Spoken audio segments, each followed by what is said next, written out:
Hello दोस्तों, कैसे हो आप सभी लोग। मैं आज आपको सिखाने जा रहा हूँ मोमेंट डिस्ट्रीब्यूशन मेथड। ये सब आपको जनरली स्ट्रक्चरल एनालिसिस में पूछा जाता है, जो कि होता है 18 मार्क्स के लिए आता है एग्जाम में। तो मैंने पिछले वीडियो में आपको स्लोप डिफ्लेक्शन मेथड बताया था। आज मैं आपको बताऊंगा कि मोमेंट डिस्ट्रीब्यूशन मेथड को आप किस तरह से सॉल्व कर सकते हैं। तो चलिए, मैंने पहले ये सम लिया है। यहाँ पे देखिए, analyse the continuous beam A B C D by moment distribution method and drop B M D. तो यहाँ पे हमें इस बीम को जो है ना, वो मोमेंट डिस्ट्रीब्यूशन मेथड के साथ एनालाइज करना है और उसका बीएमडी भी ड्रॉ करना है। तो उससे पहले आपको कुछ टर्म पता होनी चाहिए। तो दोस्तों, जैसा कि मैंने पिछले वीडियो में भी बताया था कि आपको स्लोप डिफ्लेक्शन मेथड को सॉल्व करने के लिए कुछ टर्म पता होनी चाहिए, वही टर्म आपको मोमेंट डिस्ट्रीब्यूशन मेथड को सॉल्व करते वक्त पता होनी चाहिए। तो देखिए, मैंने पिछले वीडियो में जो बोला था कि जो सिमेट्रिक पॉइंट लोड का जो फॉर्मूला होता है ये वाला होता है, और यूनिफॉर्मली डिस्ट्रीब्यूटेड लोड का फॉर्मूला ये वाला होता है, अनसिमेट्रिक का ये वाला। देन उसके बाद बीएमडी ड्रॉ करने के लिए हमें ये फॉर्मूला लगते हैं। अगर आपको इसका पूरा एक्सप्लेनेशन चाहिए तो आपको वो पिछले वाले वीडियो में स्लोप डिफ्लेक्शन मेथड के वीडियो में मिल जाएगा। तो चलिए, आज हम मोमेंट डिस्ट्रीब्यूशन मेथड को डायरेक्टली सॉल्व करते हैं। तो चलिए, हम डायरेक्टली जाते हैं स्टेप नंबर 1 के लिए। तो हमारी स्टेप नंबर क्या होती है, यहाँ पे देखिए, टू फाइंड डी के। तो ये जो स्टेप है ना, ये हमने स्लोप डिफ्लेक्शन मेथड में भी की थी, वही स्टेप हमें यहाँ पे भी फिर से करनी है। तो मैंने पिछले वीडियो में बताया था आपको, डी के क्या होता है, काइनेमेटिक डिटर्मिनेंसी होता है, जिसे हम किस तरह से फाइंड आउट कर सकते हैं। दो मेथड होती है, एक तो फॉर्मूलाज होते हैं और दूसरी होती है कि आप डायरेक्टली फाइंड आउट कर सकते हैं। तो हम डायरेक्टली फॉर्मूला की कुछ जरूरत ही नहीं, हम डायरेक्टली फाइंड आउट कर सकते हैं। तो मैंने पिछले वीडियो में आपको बताया था कि जहां पे भी हमारा हिंज या फिर रोलर सपोर्ट होता है, वहां पे हमारा डीके एज्यूम होता है। डीके में यानी कि काइनेमेटिक डिटर्मिनेंसी वहां पे हमारा एज्यूम होता है। तो देखिए, ये जो बीम हमें गिवन दिया गया है, यहाँ पे point A, point B, point C और पॉइंट डी जो है, यहाँ पे चारों जगह पे हमें जो है ना, वो हिंज सपोर्ट है और नीचे से वहां पे सपोर्ट एक्ट कर रहा है। तो देखिए, यहाँ पे कोई भी जो सपोर्ट है ना, वो फिक्स नहीं है। यहाँ पे सभी जो है वो हमें हिंज दिए गए हैं। सो ये ए बी सी डी। तो यहाँ पे हमारा डी के कितना आएगा, तो यहाँ पे हमारा डी के आएगा 4। कितना आएगा, 4। जो कि कौन से पॉइंट पे आएगा, जो कि आएगा theta A, then theta B, theta C and theta D के ऊपर। तो ये हो गया हमारा स्टेप नंबर 1 कंप्लीट। तो दोस्तों, अभी हम जाएंगे स्टेप नंबर 2 के लिए, जो कि होगी हमारी एफ ई एम यानी कि क्या होता है, फाइनल एंड मोमेंट्स, जो कि मैंने स्लोप डिफ्लेक्शन मेथड वाले वीडियो में भी बताया था आपको। तो अभी हम इसका final and moments find out करेंगे। तो इसके लिए हमें क्या करना पड़ेगा, तो जो बीम के जो हमें डीके दिए गए ना, वहां पे हमें बीम को डिवाइड करना पड़ेगा, पार्ट्स में डिवाइड करना पड़ेगा। तो पिछले वीडियो में हमने कैसे किया था, हमें एक डीके दिया गया था, तो हमने बीम को जो है वो 2 पार्ट्स में डिवाइड किया था। तो यहाँ पे देखिए, हमें यहाँ पे भी एक डीके है और यहाँ पे भी एक हमें डीके मिला है। तो हम क्या करेंगे, ये वाला एक पार्ट, ये वाला एक पार्ट और ये वाला एक पार्ट, ऐसे 3 पार्ट में जो है ये इस बीम को हम डिवाइड करेंगे। तो चलिए, अभी हम इसको डिवाइड करते हैं।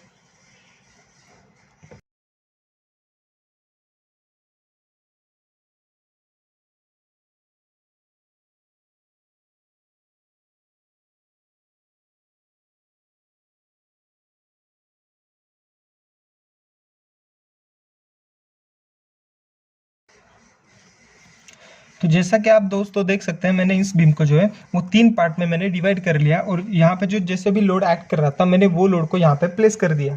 देखिए, फर्स्ट वाले पार्ट पे जो है वो हमारा यूडीएल लग रहा था, तो मैंने यूडीएल दिया। सेकंड पार्ट पे हमारा पॉइंट लोड था सिमेट्रिक, तो मैंने वो दे दिया, और थर्ड में भी हमारा सिमेट्रिक पॉइंट लोड था, तो मैंने उसको भी दे दिया। तो ये हो गई हमारी तीन पार्ट में जो है वो बीम हमारी डिवाइड हो गई।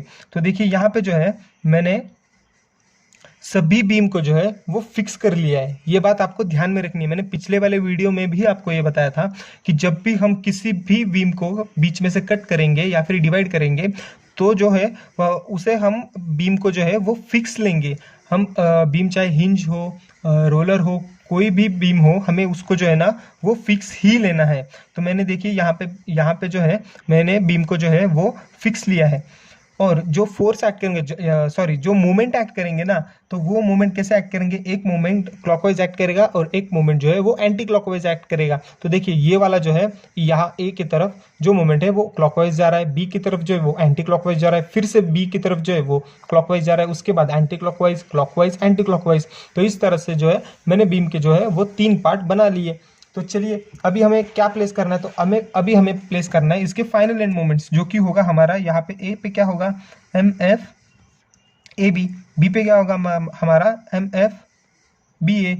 यहाँ पे फिर से बी पे क्या होगा हमारा एम एफ, ये देखिए कहाँ से कहाँ तक जा रहा है, ये बी से सी तक जा रहा है, तो क्या होगा एम एफ बी सी।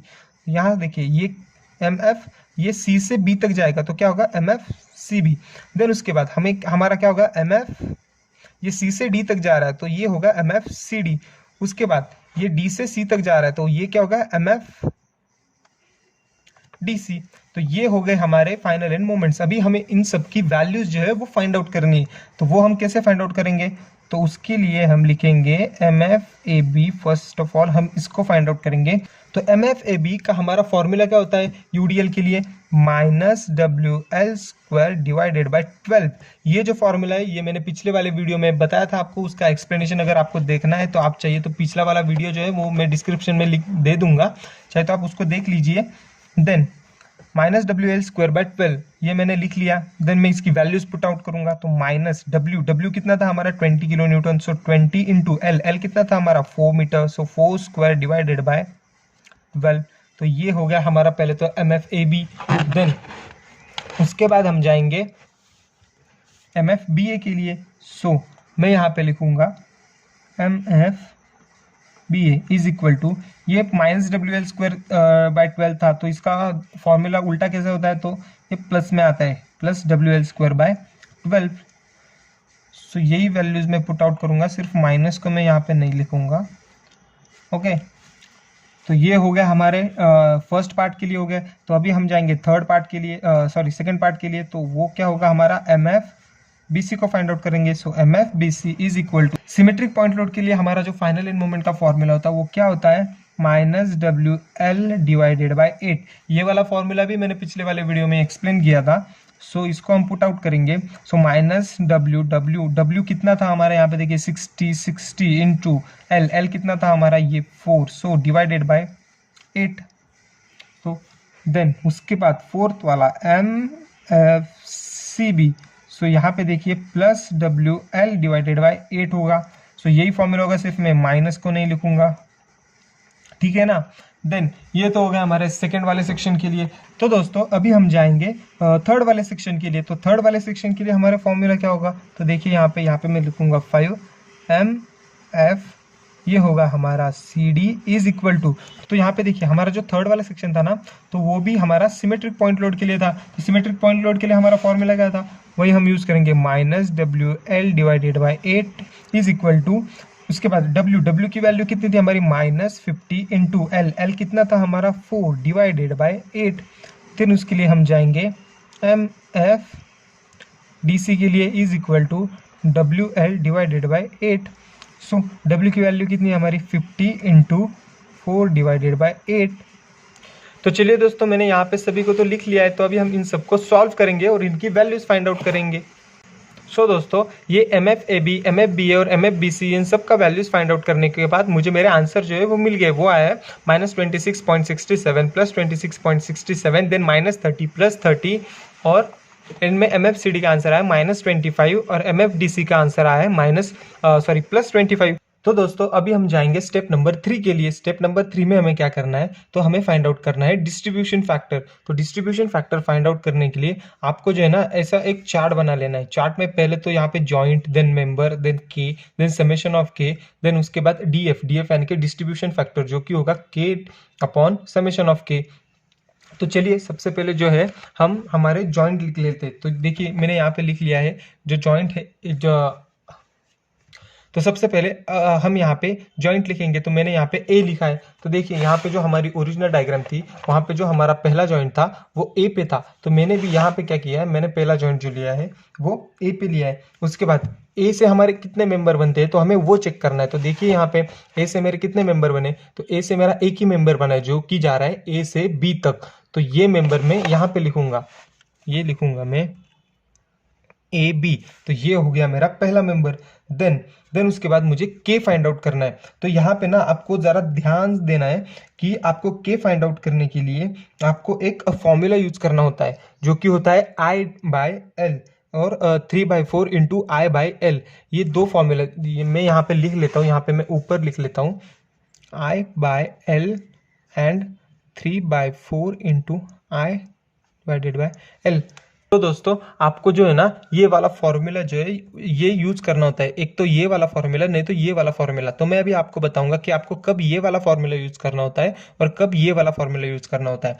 जब भी आप अपनी ओरिजिनल डायग्राम को देखिए, यहाँ पे देखिए ए से बी तक जो हमारा बीम जा रहा है ना, तो उसके बाद हमें कितने फोर्सेस दिख रहे हैं। तो देखिए यहाँ पे मुझे बी के बाद सी दिख रहा है, तो बी के बाद मुझे सी के बाद डी भी दिख रहा है।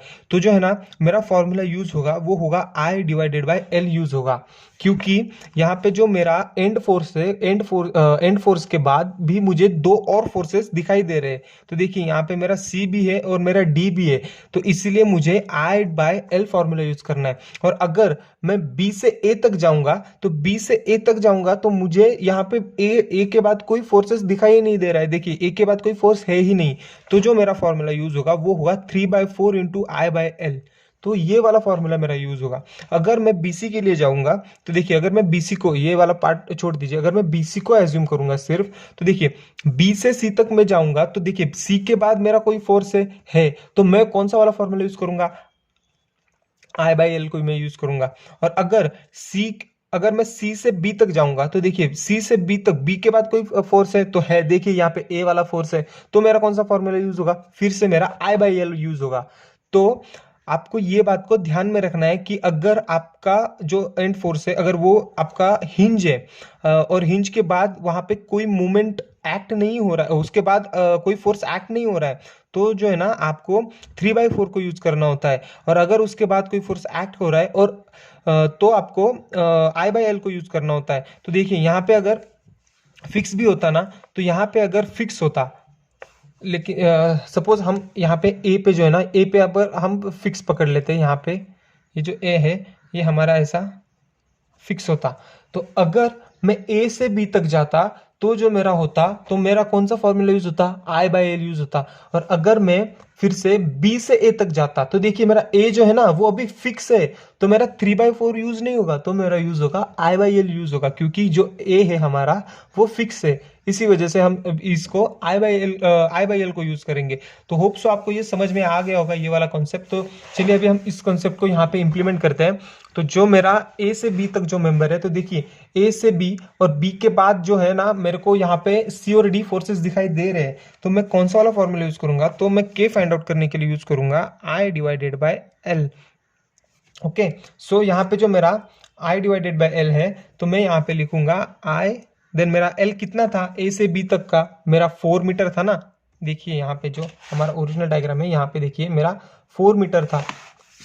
तो मैं यहाँ पे 4 करूंगा, देन उसके बाद मैं 1 डिवाइडेड बाय 4 करूंगा कैलसी में। तो देखिए 1 डिवाइडेड बाय 4 करूंगा तो मुझे आंसर मिलेगा 0.25, और ये वाला आई, तो ये हो गया मेरा के का आंसर।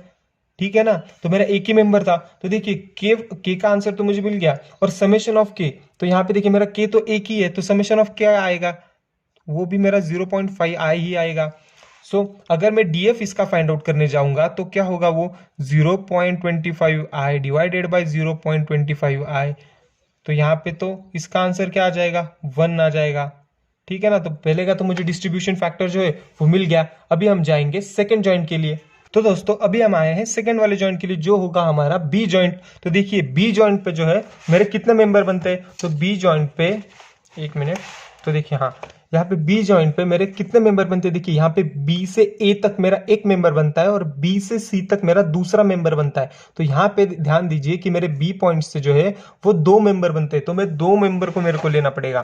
तो पहला मेंबर कौन सा था, मेरा बी ए था, सही है ना। तो पहले तो मैं बी ए के लिए फाइंड आउट करूंगा, तो चलिए पहले बी ए के लिए फाइंड आउट करते हैं। तो दोस्तों देखिए बी से ए तक, तो यहां से अगर मैं बी से ए तक फोर्स लूंगा, तो ए के बाद जो है यहाँ पे जो है ए मेरा ये हिंज है, तो ए के बाद तो मेरा उसके बाद कोई फोर्स ही नहीं है, तो ए क्या होगा मेरा, मैं कौन सा फॉर्मूला यूज करूंगा, मैं यूज करूंगा 3/4 को यहाँ पे यूज करूंगा। तो देखिए दोस्तों मैं यहाँ पे यूज करूंगा 3/4 इंटू आई बाय एल, मैं इसको यूज करूंगा। मैं वैल्यूज पुट आउट करता हूं, तो 3/4 इंटू आई मैंने यहाँ पे डाल दिया, एल कितना था, बी से ए तक का 4 था ना। अगर मैं इसको कैलकुलेट करूंगा कैल्सी में, तो मैं कैल्सी में पुट करूंगा 3/4 इंटू 1/4, देन मुझे मेरा आंसर मिल जाएगा जो कि होगा मेरा 0.18 आए। ठीक है ना, तो आपका भी यही आ रहा है कि देखिए एक बार। देन ये तो मेरा बी मेंबर हो गया, बी मेंबर के लिए पहला, सॉरी बी जॉइंट के लिए मेरा पहला मेंबर हो गया बी ए। तो अभी मैं दूसरे मेंबर के लिए जाऊंगा, तो दूसरा मेंबर क्या था मेरा, बी से ए तक था और बी से सी तक था। तो देखिए मैं यहाँ पे बी से सी तक के लिए जाऊंगा अभी। सो बी से सी तक मैं कौन सा फॉर्मूला यूज करूंगा, तो देखिए अगर यहाँ से बी से सी तक, सी के बाद कोई मेरा यहाँ पे फोर्स है क्या, है, देखिए यहाँ पे मेरा डी फोर्स है। तो मैं कौन सा फॉर्मूला यूज करूंगा, तो मैं यहाँ पे यूज करूंगा आई बाय एल को। So I by L is equal to I divided by L. B से सी तक का मेरा एल कितना था, 4 था। तो अगर मैं इसको कैल्सी में पुट आउट करूंगा, सो 1/4, देन मुझे मेरा आंसर मिल जाएगा जो कि होगा मेरा 0.25 आई। सही है ना। तो अभी हम जाएंगे इसके समेशन के लिए। तो इसका समेशन क्या होगा, तो देखिए ये 0.18 आई प्लस ये 0.25 आई कितना होगा, अगर मैं इसको कैल्सी में पुट आउट करूँ, सॉरी कैल्सी में पुट आउट करूंगा, सो मुझे मिलेगा 0.18 प्लस 0.25, मुझे मेरा आंसर मिला 0.43 आए। सही है ना। तो अभी हम जाएंगे इसका डिस्ट्रीब्यूशन फैक्टर फाइंड आउट करने के लिए। तो डिस्ट्रीब्यूशन फैक्टर फाइंड आउट करने के लिए मैं इसको दो पार्ट में ऐसा डिवाइड कर लेता हूं। तो मैं पहले का डिस्ट्रीब्यूशन फैक्टर फाइंड आउट करूंगा। तो पहले का डिस्ट्रीब्यूशन फैक्टर फाइंड आउट करने के लिए मुझे फॉर्मूला क्या है, के डिवाइडेड बाय समेशन ऑफ के। सो अगर मैं बी ए का डिस्ट्रीब्यूशन फैक्टर फाइंड आउट करने जाऊंगा, सो बी ए का के का वैल्यू मुझे मिला है 0.18 आई। सो 0.18 आई डिवाइडेड बाय, मुझे समेशन ऑफ के कितना मिला 0.43 आई। सो मैं इसको करूंगा तो मुझे मेरा डिस्ट्रीब्यूशन फैक्टर मिलेगा फॉर बी ए के लिए 0.18 डिवाइडेड बाय 0.43, जो कि आया मेरा 0.41। सही है ना, ये आया है कैंसिल हो गया, तो मुझे मेरा डिस्ट्रीब्यूशन फैक्टर कितना मिला 0.41 मिला। सो देन अभी हम जाएंगे बीसी का डिस्ट्रीब्यूशन फैक्टर फाइंड आउट करने के लिए। सो बीसी का डिस्ट्रीब्यूशन फैक्टर फाइंड आउट करने के लिए तो पहले तो बीसी का के कितना आया 0.25 आई डिवाइडेड बाय, हमें समेशन कितना मिला था 0.43 आई। अगर मैं इसको डिवाइड करूंगा तो मुझे मेरा आंसर मिल जाएगा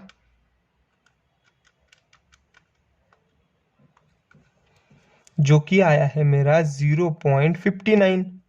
यहाँ पे ध्यान दीजिए दोस्तों, अगर ये हम 0.59 और 0.41 को ऐड करेंगे तो हमें कितना आंसर मिलेगा, 1 मिलेगा। यानी कि हमारा जो डिस्ट्रीब्यूशन फैक्टर आया है वो एकदम करेक्ट है। हमें हमारे जो जॉइंट से जो दो मेंबर जाते हैं ना, वो दो मेंबर के डिस्ट्रीब्यूशन फैक्टर का एडिशन हमेशा 1 आना चाहिए, तभी आपका सम जो है वो राइट है। तो अभी हमारा जो आंसर आ रहा है 0.41 प्लस 0.59 वो 1 आ रहा है, तो इसका मतलब हमारा डिस्ट्रीब्यूशन फैक्टर एकदम करेक्ट है।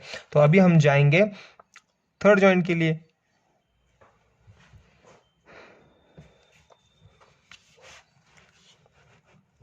सो दोस्तों अभी हम आए हैं यहाँ पे हमारे थर्ड जॉइंट के लिए, जो कि होगा हमारा सी जॉइंट। तो सी से देखिए ओरिजिनल डायग्राम में हमें कौन से मेंबर दिए, तो देखिए सी से बी तक एक मेंबर जा रहा है और सी से डी तक एक मेंबर जा रहा है। तो यहाँ पे हमारे दो मेंबर जा रहे हैं। तो पहले हम लेंगे सी से बी तक जाने वाला मेंबर, यानी कि C B member. So C B member के लिए हमारा के का फॉर्मूला क्या आएगा, तो देखिए यहाँ पे ओरिजिनल में सी से बी तक, यहाँ देखिए बी के बाद कोई फोर्स है क्या, है भाई, देखिए यहाँ पे ए फोर्स है जो बी के बाद एक्ट कर रहा है। तो इसका यहाँ पे फॉर्मूला क्या आएगा, आई बाय एल आएगा। सही है ना। सो हम इस यहाँ पे आई बाय एल को यूज करेंगे। सो आई बाय एल, देन अभी इसकी हम वैल्यूज पुट आउट करेंगे। सो आई मैंने यहाँ पे लिख लिया, एल की वैल्यू कितनी थी हमारी सी से बी तक के लिए भाई 4 थी।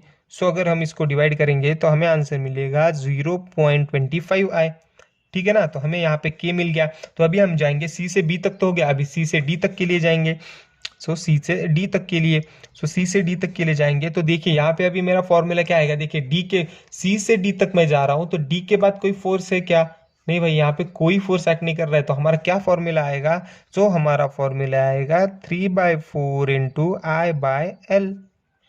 सो अगर मैं इसको कैल्सी में पुट आउट करूंगा, देखिए सॉरी मैं वैल्यूज पहले पुट आउट कर लेता हूँ। आई डिवाइडेड बाय एल कितना था हमारा यहाँ पे 4 था ना। सो अगर मैं इसको कैल्सी में पुट आउट करूंगा तो मुझे मेरा आंसर मिलेगा है 0.18 आई। ठीक है ना। तो अभी हम इसका समेशन करेंगे। सो दोस्तों समेशन करने के लिए हम क्या करेंगे, 0.25 आई प्लस 0.18 आई। इसका आंसर आएगा मुझे 0.25 plus 0.18 is equal to 0.43, sorry 43 आई। सो ये मुझे मिला यहाँ पे मेरा समेशन। तो अभी हम इसका डिस्ट्रीब्यूशन फैक्टर फाइंड आउट करने के लिए फाइंड आउट करेंगे, जैसे कि हमने यहाँ पे किया था। तो देखिए डिस्ट्रीब्यूशन फैक्टर का क्या फॉर्मूला था, के डिवाइडेड बाय समेशन ऑफ के। सो यहाँ पे मेरा सीबी का के कितना आया था भाई, 0.25 आया था। तो 0.25 आए डिवाइडेड बाय मेरा समेशन कितना है, 0.43 आए। सो मुझे यहाँ पे मेरा डिस्ट्रीब्यूशन फैक्टर कितना मिलेगा, 0.25 divided by 0.43 is equal to 0.59 मिला मुझे यहाँ पे, से है ना। देन उसके बाद मैं सी डी का फाइंड आउट करूंगा। तो सी डी का फाइंड आउट करने के लिए मैं यहाँ पे लिखूंगा कि मेरा जो के आया था, के कितना आया था मेरा, 0.18 आया था ना, सॉरी 0.18 आए डिवाइडेड बाय ये मेरा 0.43 आए। सो अगर मैं इसका वैल्यूज फाइंड आउट करूंगा तो मुझे मिलेगा 0.41, जो कि मेरा डिस्ट्रीब्यूशन फैक्टर आया, जो कि ये दोनों और ये दोनों जो है वो सेम आए। सो देखिए अगर यहाँ पे हम C का भी अगर डिस्ट्रीब्यूशन फैक्टर को ऐड करेंगे दोनों को, तो हमें जो आंसर मिलेगा वो मिलेगा 1, यानी कि हमारा यहाँ पे भी डिस्ट्रीब्यूशन फैक्टर जो है वो एकदम करेक्ट है। तो अभी हम जाएंगे हमारे लास्ट वाले जॉइंट के लिए। तो लास्ट वाला जॉइंट क्या था, हमारा जॉइंट था डी वाला जॉइंट। तो यहाँ पे मैं लिखूंगा डी जॉइंट। सो डी जॉइंट के लिए हमारे कौन से मेंबर जा रहा है, तो एक ही मेंबर जा रहा है। कौन सा मेंबर है वो, डी से लेके सी तक जा रहा है। तो अभी मैं उसको लूंगा। सो डी से लेकर सी तक का मतलब यानी कि डीसी मेंबर। सो डीसी मेंबर के लिए मेरा फॉर्मूला क्या होगा, तो देखिए यहाँ पे डी से लेके सी तक मैं जाऊंगा, तो सी के बाद तो कोई फोर्स एक्ट कर रहा है क्या, तो देखिए यहाँ पे दोस्तों मेरा फोर्स एक्ट कर रहा है। तो मेरा कौन सा फॉर्मूला आएगा, आई बाय एल फॉर्मूला आएगा। तो मैं यहाँ पे आई बाय एल करूंगा। सो आई डिवाइडेड बाय एल, एल यानी कि क्या होता है मेरा लेंथ, लेंथ कितना था मेरा 4। सो मेरे को आंसर मिलेगा 0.25 आए। सो यहाँ पे अगर मैं समेशन करने जाऊंगा तो वो भी आएगा मेरा 0.25 आए। सो अगर मैं इसका डिस्ट्रीब्यूशन फैक्टर फाइंड आउट करने जाऊंगा तो मुझे मिलेगा 0.25 डिवाइडेड बाय 0.25 आए। देन मुझे मेरा डिस्ट्रीब्यूशन फैक्टर मिलेगा जो कि आया मेरा 1। सो यहाँ पे जो है दोस्तों हमारी जो थर्ड स्टेज है वो कंप्लीट हो गई है। हमें यहाँ पे सभी के डिस्ट्रीब्यूशन फैक्टर जो है वो मिल गए। अभी हम जाएंगे स्टेप नंबर 4 के लिए। तो दोस्तों अभी हम आए हैं स्टेप नंबर 4 के लिए। तो देखिए यहाँ पे हमारे स्टेप नंबर 4 क्या है, तो हमें जो मेन हमारे सम का जो नाम है मोमेंट डिस्ट्रीब्यूशन, तो हम अभी यहाँ पे हमें जो है मोमेंट को डिस्ट्रीब्यूट करना है। तो देखिए मैंने यहाँ पे भी लिखा है कि मोमेंट डिस्ट्रीब्यूशन टेबल।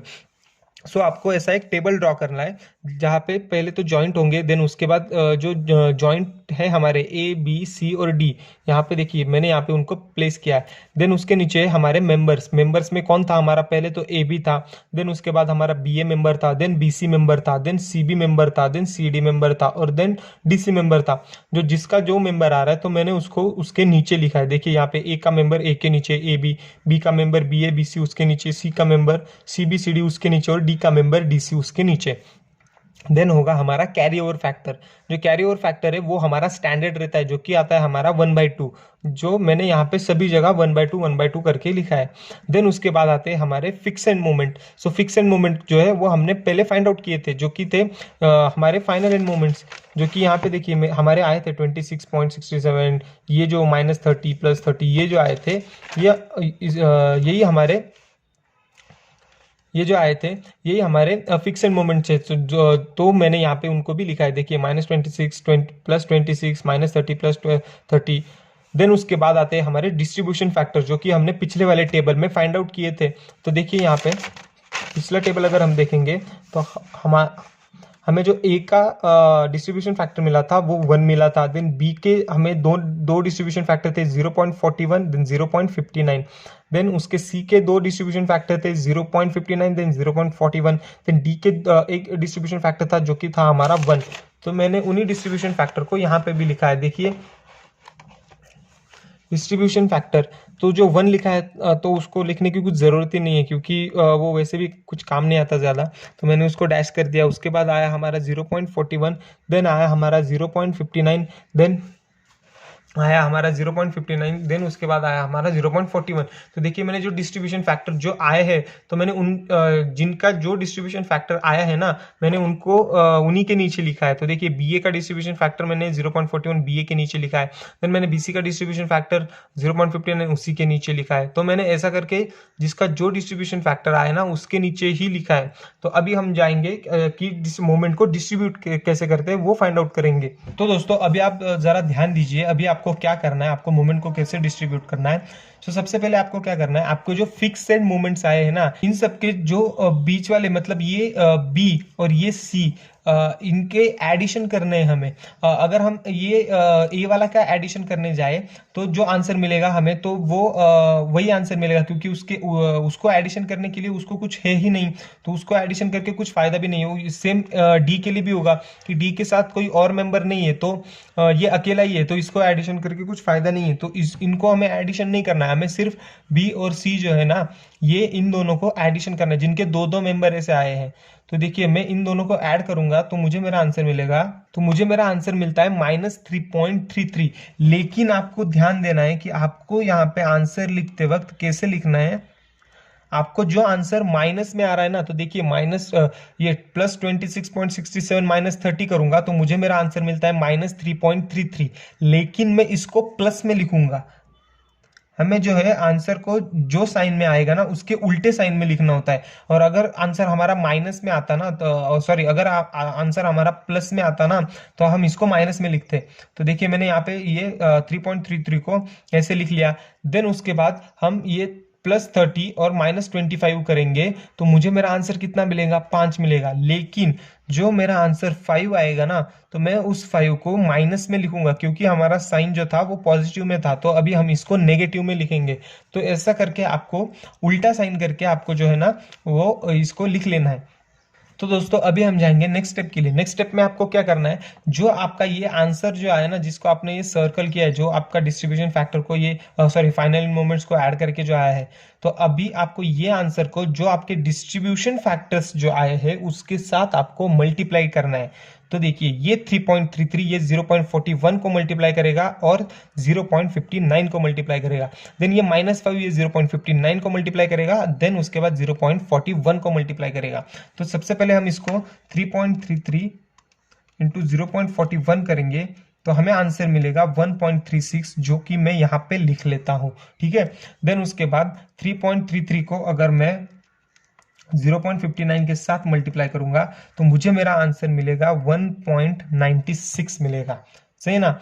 देन उसके बाद ये -5 को जो है मैं ये 0.59 के साथ मल्टीप्लाई करूंगा, तो -5 इंटू 0.59 करूंगा तो मुझे मेरा आंसर मिलता है -2.95। देन उसके बाद मैं ये -5 को 0.41 के साथ मल्टीप्लाई करूंगा तो मुझे मेरा आंसर मिलता है -2.05। तो देखिए यहाँ पे 3.33 जो है वो 3.33 को अगर 0.41 से मल्टीप्लाई करेंगे तो हमें ये वाला जो आंसर है वो मिल गया है। लेकिन यहाँ पे हमें मल्टीप्लाई करने के लिए कोई था ही नहीं, जो जीरो था। तो यहाँ पे भी सेम हमारा उसके सामने हम जीरो ही लिखेंगे। देखिए यहाँ पे, क्योंकि हमारा कोई भी फिक्सेड मोमेंट्स का उसका आंसर था ही नहीं, तो मैंने 0 0 करके लिख लिया। अभी आपको मोमेंट को डिस्ट्रीब्यूट करना है, तो अभी आपको इसको कैसे डिस्ट्रीब्यूट करेंगे, आपको इसको क्रॉस डिस्ट्रीब्यूट करना है। तो मैं इसको ये 0 यहाँ पे डिस्ट्रीब्यूट होगा और ये 1.35 यहाँ पे, तो मैं इसको ऐसे क्रॉस करके लिख लेता हूँ। पहले तो इसे क्रॉस किया मैंने।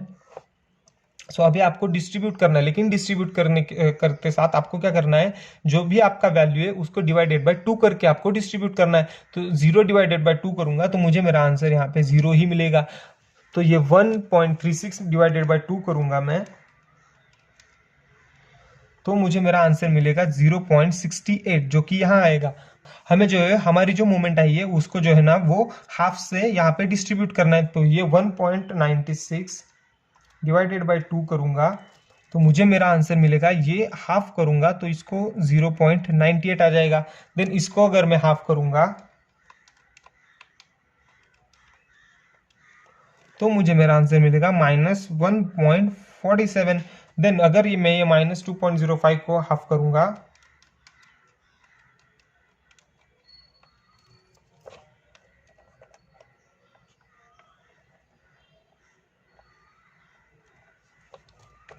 और ये जीरो को अगर मैं यहाँ पे डिस्ट्रीब्यूट करूंगा तो ये मेरा कुछ ऐसा तो कुछ डिस्ट्रीब्यूशन बन जाएगा।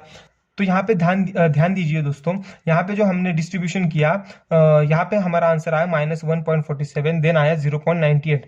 तो आपको डिस्ट्रीब्यूशन करने के बाद जो है ना, ये दो जो आपको यहाँ पे मोमेंट मिलते हैं वो दोनों जीरो होनी चाहिए, या फिर कम से कम जीरो के करीब करीब तो होनी ही चाहिए दोनों। लेकिन यहाँ पे देखिए हमारे दोनों जीरो के करीब आ रही है क्या? नहीं आ रही है, क्योंकि ये -1.47 आ रहा है, ये 0.98 आ रहा है, तो मतलब ये अभी तक जीरो नहीं आ रहा है। तो अभी हमें इसको एक और स्टेप में डिस्ट्रीब्यूट करना होगा। आपको मोमेंट को तब तक डिस्ट्रीब्यूट करना है जब तक कि वो दोनों मोमेंट जो है उसका दोनों मोमेंट बराबर जीरो नहीं आता। ये जो दोनों मोमेंट आती है ना, ये बराबर जीरो नहीं आती, तब तक आपको मोमेंट को डिस्ट्रीब्यूट करना होता है।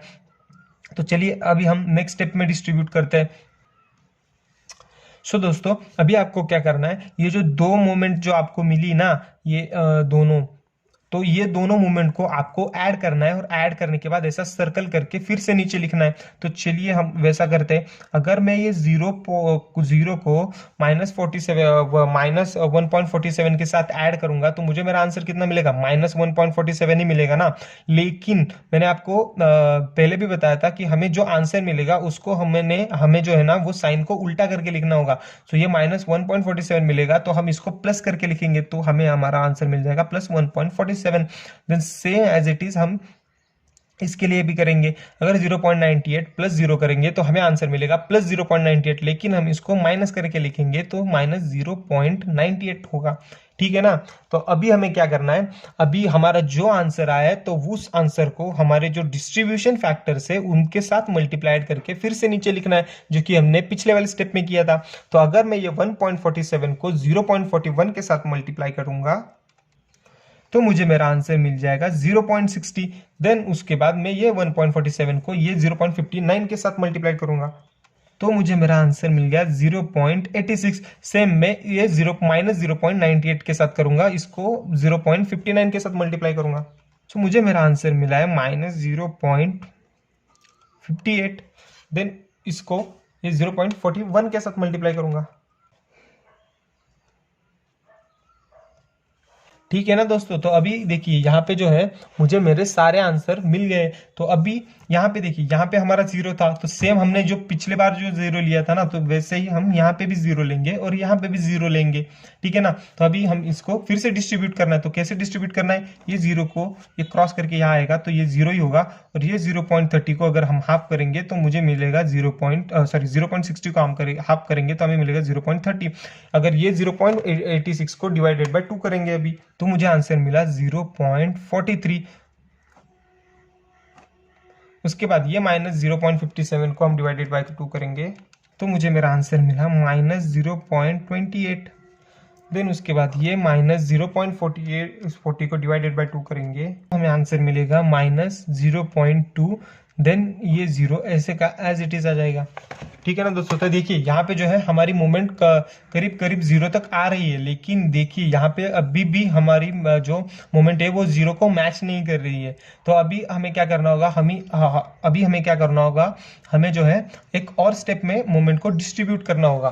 तो चलिए अभी हम नेक्स्ट स्टेप के लिए जाएंगे। तो नेक्स्ट स्टेप में आपको फिर से वही रिपीट करना है। आपको क्या करना है, एक सर्कल बना लेते हैं यहाँ पे। पहले तो हम ये जीरो और ये जो दोनों मोमेंट आई है तो इन दोनों मोमेंट को हमें ऐड कर लेना है। तो अगर मैं जीरो प्लस -0.28 करूंगा तो मुझे मेरा आंसर मिलेगा -0.28। लेकिन हमें साइन को क्या करना है, उल्टा लेना है। तो हम क्या करेंगे, 0.28 होगा हमारा।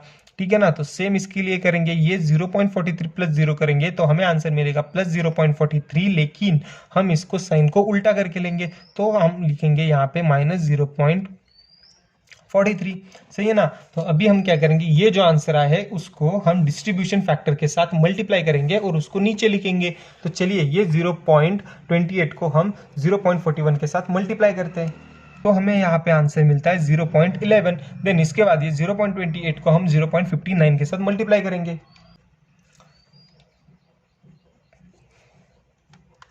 तो हमें यहाँ पे आंसर मिलता है 0.16। देन उसके बाद हम ये -0.43 को ये 0.59 और 0.41 के साथ मल्टीप्लाई करेंगे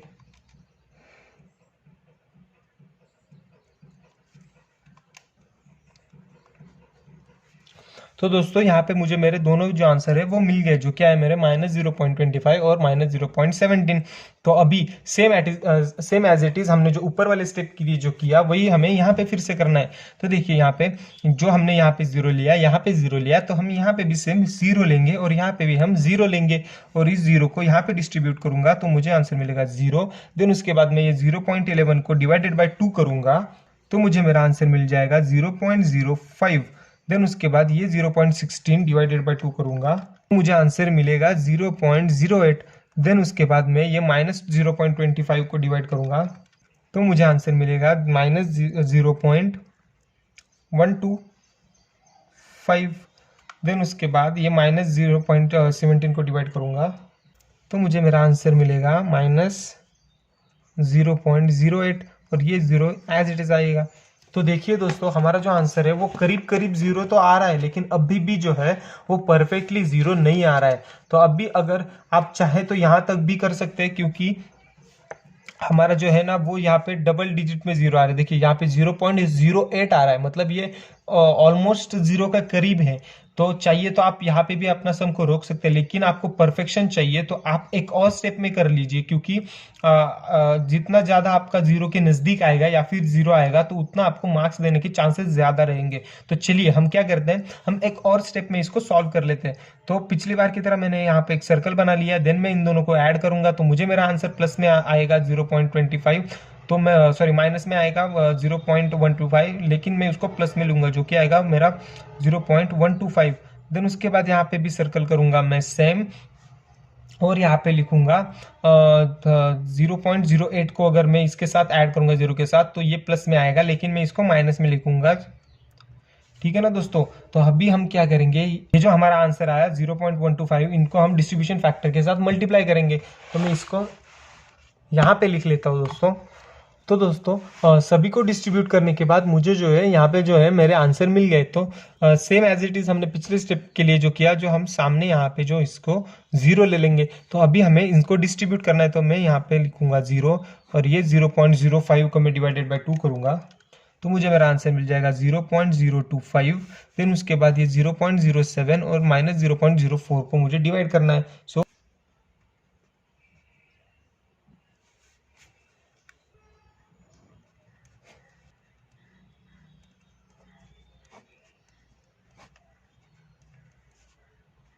तो दोस्तों यहाँ पे जो है मैंने डिस्ट्रीब्यूट करने के बाद जो है मुझे मेरे यहाँ पे सारे आंसर जो है मिल गए। तो देखिए यहाँ पे जो मेरे आंसर आ रहे हैं ना, तो ये ऑलमोस्ट 0 तक आ रहे हैं। तो देखिए 0.02, 0.03, तो ये करीब करीब 0 तक है। तो चाहिए तो हम यहाँ पे भी जो है वो अभी हम इस सब को रोक सकते हैं। तो हम यहाँ पे डिस्ट्रीब्यूशन को रोकेंगे और इन सब का अभी एडिशन करेंगे। तो यहाँ पे मैं लिखूंगा टोटल।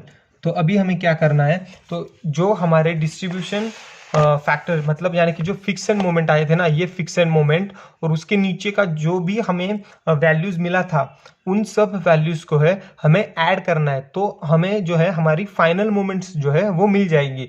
तो अभी ये -26.67 प्लस 0 प्लस 0.68, ये 0.30, ये 0.05 और ये जो है 0.025, इन सबको हमें ऐड करना है।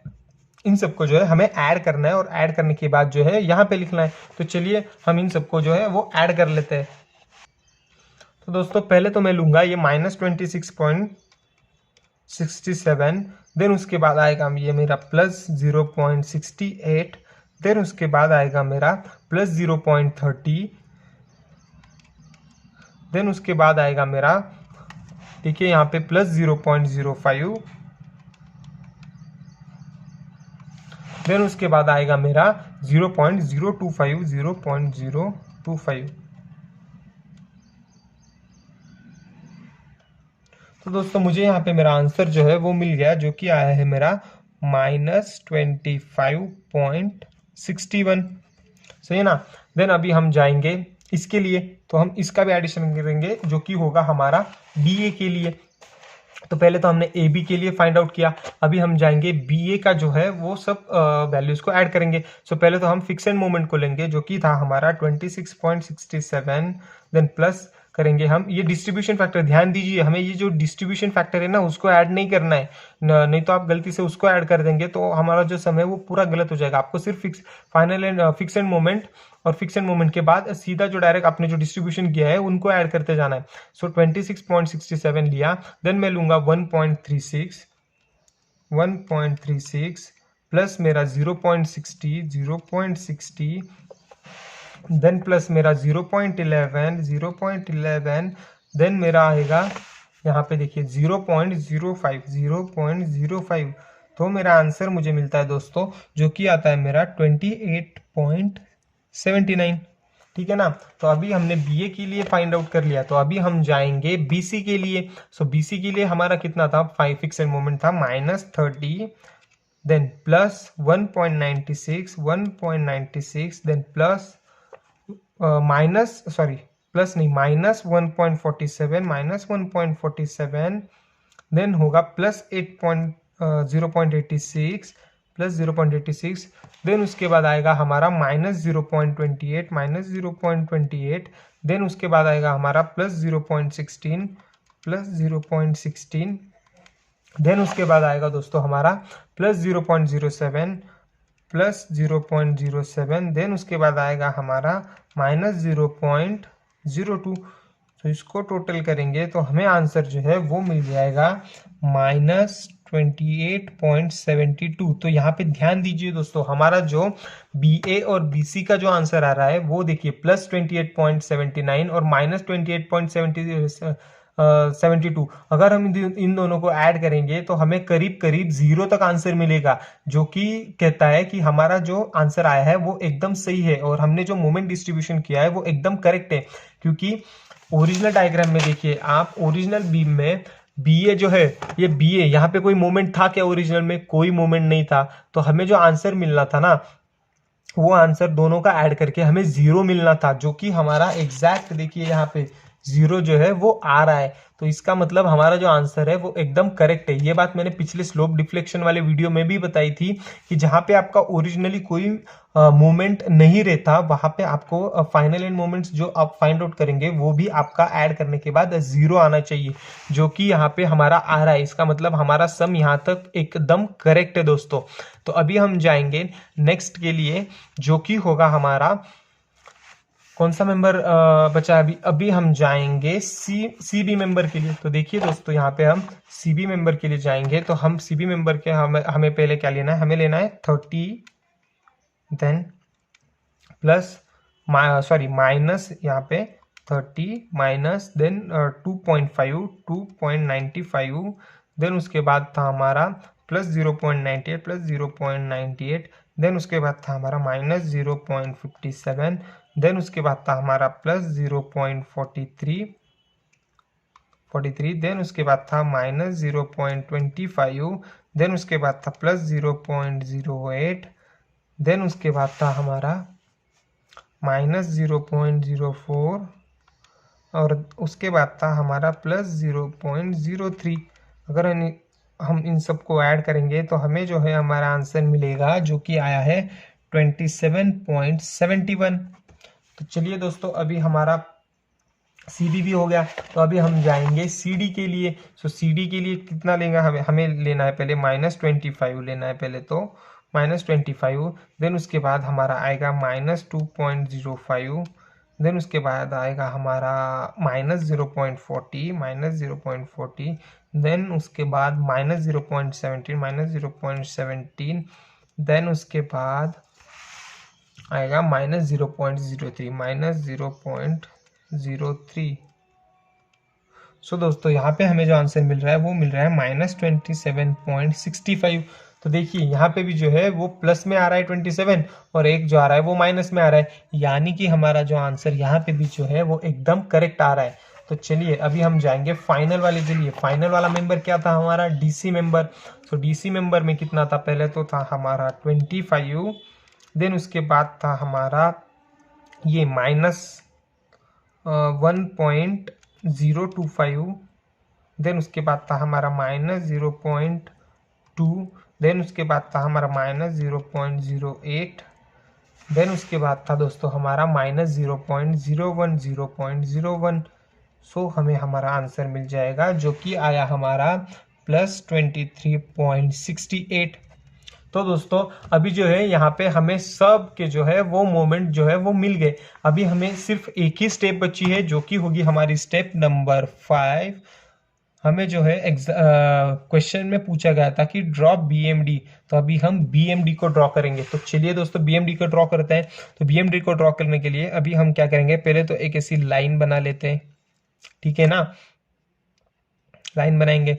देन उसके बाद हम हमारे जो पॉइंट्स थे हम उनको प्लेस करेंगे। सो पहले तो ए था, देन उसके बाद था हमारा बी, देन उसके बाद था हमारा सी, देन उसके बाद था हमारा डी।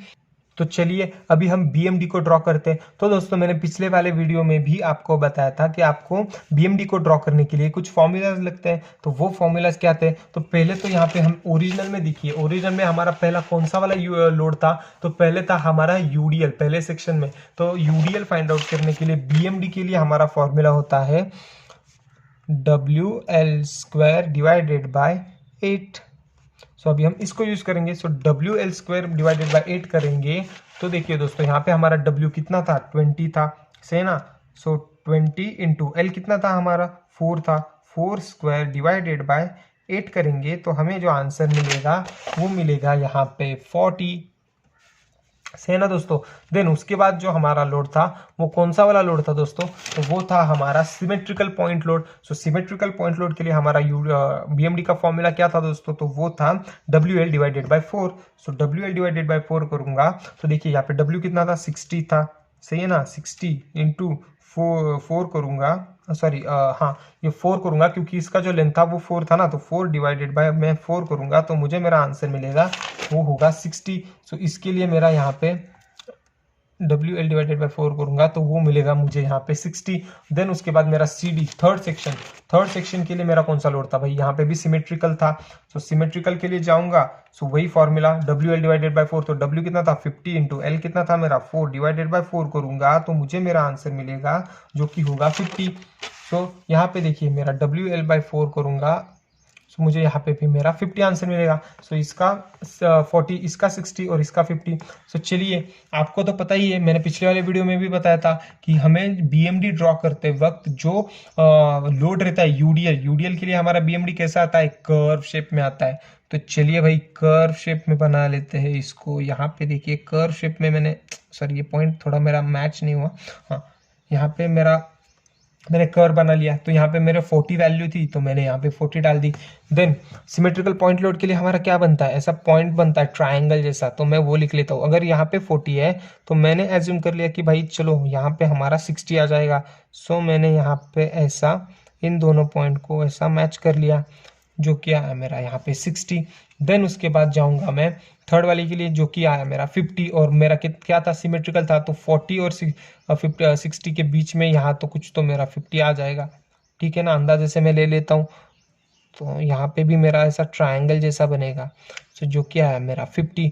तो मैंने जो है यहाँ पे जो बीएमडी का जो स्ट्रक्चर है वो बना लिया है। अभी मेरे को क्या करना है, अभी हमने जो बीएमडी की जो वैल्यूज फाइंड आउट की है ना उनको अभी हमें इंप्लीमेंट करना है। तो चलिए पहले ए मेंबर के लिए हमारी क्या वैल्यू थी, ये देखिए यहाँ पे -25.61 थी ना। सो माइनस थी, मैंने पिछले वाले वीडियो में बताया था कि आपको कि अगर आपकी वैल्यू माइनस में भी आती है तो आपको बीएमडी को ड्रॉ करने के लिए उसको जो है ना वो प्लस में लेना है और ऊपर वाले साइड में लिखना है। तो -25.61 थी तो हम इसको +25.61 लेंगे। तो यहाँ पे देखिए दोस्तों अगर यहाँ पे 40 आ रहा है तो 40 के नीचे यहाँ कुछ तो 25 आएगा, ठीक है ना, अंदाजे से मैं ले लेता हूँ। सो मैंने लिखा यहाँ पे 21.61 और मैं यहाँ पे ऐसा पॉइंट ज्वाइन कर दिया। देन उसके बाद बी पे मेरी दो वैल्यूज थी, +28.79 और -28.72। तो इन दोनों में से कौन सी भी वैल्यू ले लीजिए, आपको कोई फर्क नहीं पड़ता। तो मैं ये वाली वैल्यू ले लेता हूँ 28.79 को। सो अगर यहाँ पे 28 आ रहा है तो मेरा 25 आ रहा है तो 28 मेरा यहाँ तो कुछ तो आएगा उसके ऊपर। सो मैं यहाँ पे ले लेता हूँ 28.79। देन अगर हम सी मेंबर के लिए जाएंगे तो देखिए दो वैल्यू से 27.71 देन 27.65 ये वाली माइनस में थी। तो इन दोनों में से कौन सी भी लूँ, तो मैं ये वाली ले लेता हूँ, ये 27.71 को। सो देखिए दोस्तों अगर ये 28 यहाँ आ रहा है तो मेरा 27 इसके और ये वाली लाइन के थोड़ा बीच में तो ऐसा यहाँ कहीं तो आ जाएगा जो कि होगा मेरा 21 7.11 सॉरी 71 सही ना। देन उसके बाद में बचा मेरा डी मेंबर, तो डी मेंबर के लिए मेरा क्या क्या आ रहा था 23.68। तो दोस्तों अगर मेरा यहाँ पे 25 आ रहा है तो 23 इसके थोड़ा नीचे यहाँ तो कहीं तो आ जाएगा। सो 23.68। सो मैं इन सब पॉइंट्स को ऐसे मैच कर लेता हूँ। अभी तो देखिए यहाँ पे मैंने ऐसा इसको मैच किया, देन मैंने यहाँ पे ऐसा इसको मैच किया, और देन मैंने यहाँ पे ऐसा इसको मैच किया, और ये हो गया मेरा यहाँ पे। तो दोस्तों ये बन गई हमारी BMD। तो मैंने पहले भी बताया था कि जो हमारी जो लाइन बनती है BMD की, उसके नीचे का जो पार्ट आता है वो हमारा माइनस में आता है, और ऊपर का पार्ट जो आता है वो हमारा प्लस में आता है। तो देखिए नीचे का पार्ट, ये वाला पार्ट हमें छोड़ देना है जो कि हमने ओरिजिनल डायग्राम में बनाया था, वो वाला पार्ट हमें नेग्लिगेट करना है। तो उसके अलावा हमारा नीचे का पार्ट ये था, तो ये माइनस में आया, और ये था, ये माइनस में आया, ये था, ये वाला माइनस में आया, ये था, और ये वाला माइनस में आया। तो इन सबको मैं ऐसे हाईलाइट कर लेता हूँ, सही ना। और उसके ऊपर का पार्ट जो आया था वो हमें प्लस में लेना है, तो ये वाला प्लस में, ये वाला प्लस में, और ये वाला प्लस में, तो इनको भी मैं हाईलाइट कर लेता हूं, सही है ना। तो दोस्तों यहाँ तो जो है, यहाँ तक जो है हमारी जो है वो BMD बन चुकी है। तो यहाँ हमारा सम जो है वो खत्म होता है, क्योंकि हमें यहाँ तक सिर्फ BMD ही पूछी गई थी। तो ये सम जो है वो आपको 12 से 15 मार्क्स के लिए एग्जाम में पूछा जाता है। तो होप सो गाइज आपको ये वीडियो पसंद आया होगा। तो अगर आपको ये वीडियो पसंद आया तो प्लीज़ आप वीडियो को लाइक करें, चैनल को सब्सक्राइब करें, और अगर आपको किसी नए टॉपिक पर वीडियो चाहिए तो हमें कमेंट में ज़रूर बताइए। Thank you.